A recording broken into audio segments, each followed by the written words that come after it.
Well, hello there, America. Seems as though our men's soccer team is moving on to the knockout round at the World Cup, courtesy of their 1-0 victory over Iran yesterday. And it also appears that our opponent in the next round is going to be Holland. What is Holland?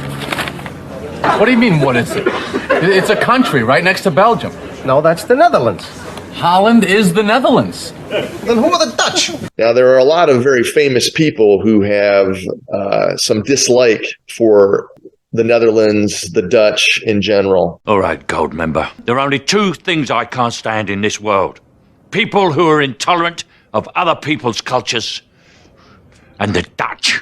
Now, I have no idea how far and wide this rancor spreads towards the Dutch, but I happen to know someone from my past who was possibly the biggest Dutch hater that there ever was. Now, before we continue, you have to know that in this story, there is some profanity. So if you are at all opposed to profanity, especially when it comes from the mouth of a minister's son, such as myself, you may want to skip this story. But if you want to be amused, possibly entertained, by all means, continue to listen.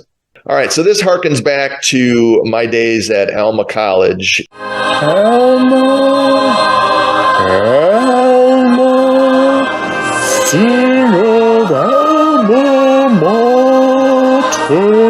In the late 80s, early 90s, where I got my undergraduate degree in physical education and health. And I also played 1 year on the Alma College basketball team. Now, my friend who I played basketball with in high school, Rob Longstreet, who is pictured here, he was recruited by Alma to play, and I was encouraged to walk on the team. Now, before you think like, well, Anton's tall, he's probably pretty decent at basketball. It's not surprising he played some college ball. You got to know that Alma is a Division III school, which is the lowest division there is. And I played on the JV team at this Division III school. Unless you're talking about a small community college of some sort that has a basketball team, I don't know that there's any lower level of college basketball that you can play. But I can still say that I did play 1 year of college hoops, and it really helped from a number of different perspectives. One, it helped me to get into the best physical condition that I've ever been in my adult life. But it also gave me some perspective on what student athletes go through as far as practice, competition, travel, team meals, weightlifting, all the things that go into being a student athlete. It's a big time commitment. And that has allowed me to exercise the appropriate amount of empathy towards student athletes that I've worked with as I've been a professor here at SIU Carbondale. So this is freshman year, and our coach that year was this guy named Coach Luke. And you got to know about Coach Luke that he was an Alma guy through and through. I believe he was born and raised in Alma, went to Alma College, and had been on the coaching staff for quite a bit of time. And during that course of time, he, of course, developed a lot of animosity towards other schools in our conference, which was the MIAA, like Adrian, Olivet, Albion, Calvin. But the team or the school that he hated the most was Hope College. And Hope College was located in Holland, Michigan, which, not surprisingly, was peopled by a lot of Dutch people. So he really had it in for the Dutch. And, Hope College sort of had this reputation of being kind of, the prima donnas of the league. They were sort of the Dallas Cowboys or the Los Angeles Lakers of the MIAA. And it's not to say that everybody from Hope College is, the devil or something like that. And I know a lot of really good people that went to Hope College. In fact, some of the guys that played on that team my freshman year, I'm still friends with on like Facebook, etc. Plus, one of my childhood heroes, Matt Neal, who played at Hastings High School when I was young, he was a coach at Hope for a number of years. And so obviously Hope has produced some very good peeps. But for Coach Luke, the Dutch were the devil, and Holland was the biggest coven of Dutchery there was on the face of the planet, besides maybe the actual country of Holland or the Netherlands itself. So there was no escaping the fact that the games that we were going to play against Hope, one at their place and one at our place, were going to be the most important games on the schedule. And the first game that came up was the game at their place. So we rode the bus down to Holland from Elma, and we were playing against a pretty good squad JV wise. And they had a guy who Rob and I actually played against in high school named CB Long. He played for the Lakewood Vikings. And he was a little bit taller than me and was reasonably skilled as a big man. And he was playing pretty well, but he was assisted by this guy named Scott Bishop, who I had never heard of before we played against him at Hope, but I'm not sure why, because he was a very skilled big guy, was a little bit shorter than me, but was built like a brick shithouse. I mean, he was a strong, strong dude. And myself and the other big guys on the team were just getting completely thrashed by CB Long and by Scott Bishop, particularly Bishop. So at halftime, we were down by, I think, about 23 points, something like that. And during the first half, of course, Coach Luke had been yelling at us and trying to get us to play better and so on and so forth. And we went down to the locker room, which was kind of in the basement of the facility where the Hope gym was. And our usual thing was that we would go into the locker room at halftime and we would split up. The big guys would go with Coach Voss, who worked with us, and then the guards would go with Coach Darby, who worked with them. And of course, Coach Darby and Coach Voss, they read us the riot act about how poorly we had played in the first half and that we needed to do better, so on and so forth. And we came back out into the main part of the locker room from our separate meetings, and usually Coach Luke would have something to say at that point, but he was nowhere to be found. And so we all just sort of stood there like thinking, is he in the bathroom? Is he coming in? And at that point, we had been in the locker room for a little while, and it was getting close to the time to go back up for the second half.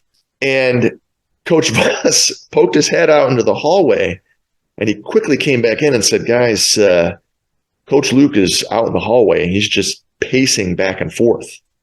I don't know that he's actually going to come in here at halftime.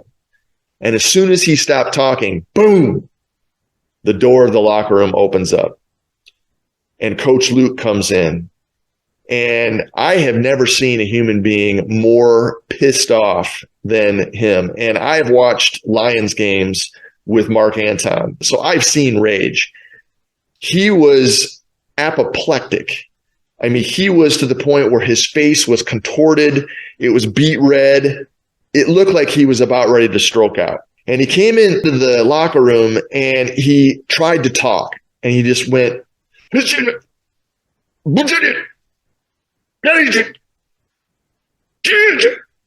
he just couldn't get words out. Goes back outside of the hallway. And we're all sort of standing there like, I guess we just go upstairs, because at that point it was getting pretty close to the start of the second half.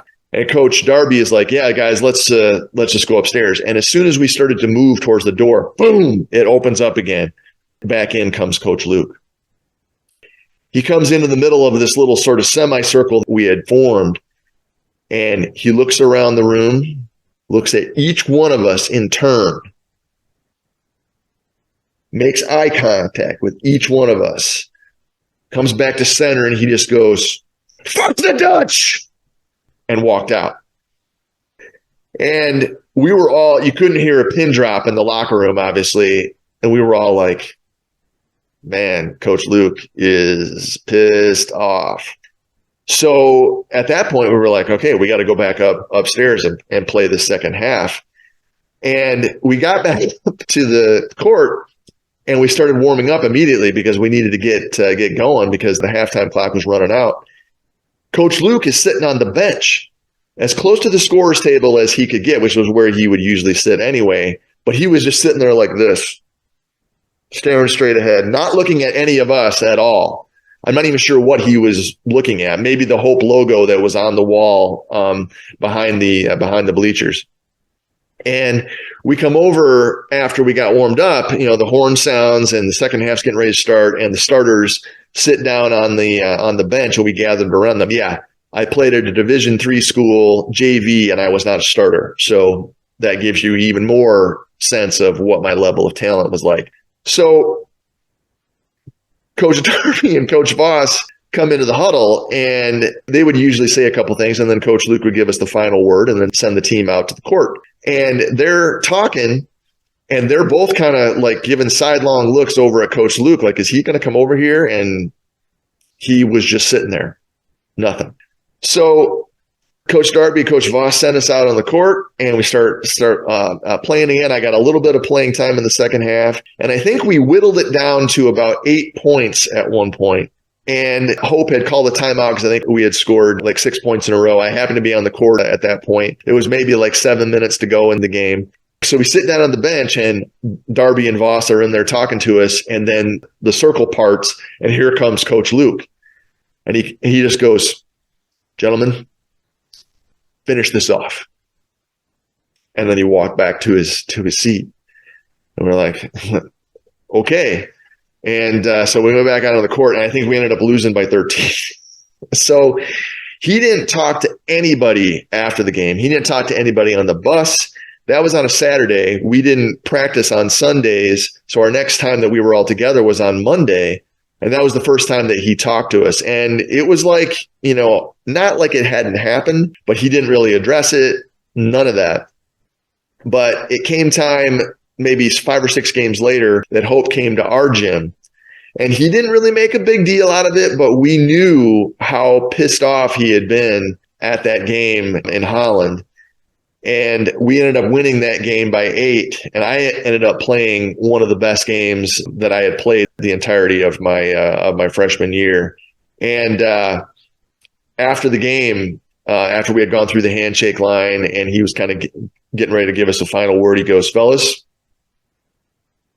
you redeemed yourself. You redeemed yourself against the Dutch. Well done." And that's all I can remember from what he said. So in the coming days, as we ramp up to this U.S. versus the Netherlands match, it's very possible that you might hear the phrase, "fuck the Dutch." And if so, now you know where it comes from. Now you know the rest of the story. Good day.